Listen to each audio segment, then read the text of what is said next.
The term alpha isn't really accurate when describing most of the leaders of wolf packs because the term implies that the wolves fought and competed strongly to get to the top of the pack.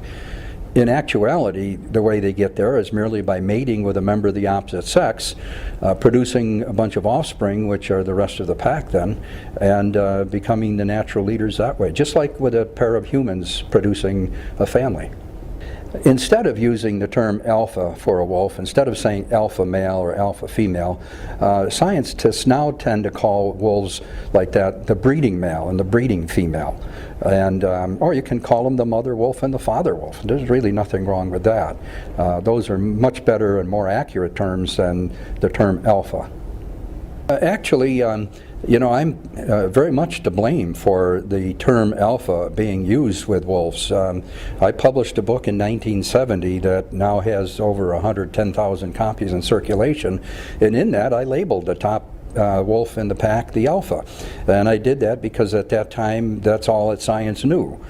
But we've learned a lot. That book was published in 1970, and in the 35 years since that time we've learned an awful lot. One of the things we've learned is that the term alpha is really incorrect when applied to most wolf pack leaders.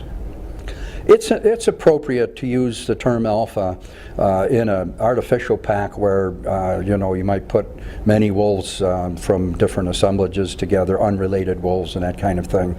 Then they would form a pecking order or a dominance hierarchy, and you could call the top animal at that point the alpha. But that rarely happens in the wild, if ever.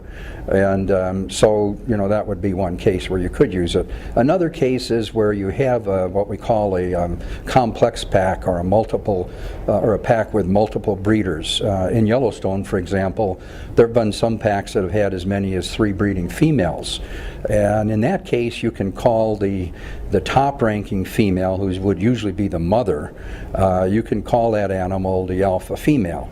But you know, looked at in the perspective of wolf packs in general around the world and all, that rarely happens.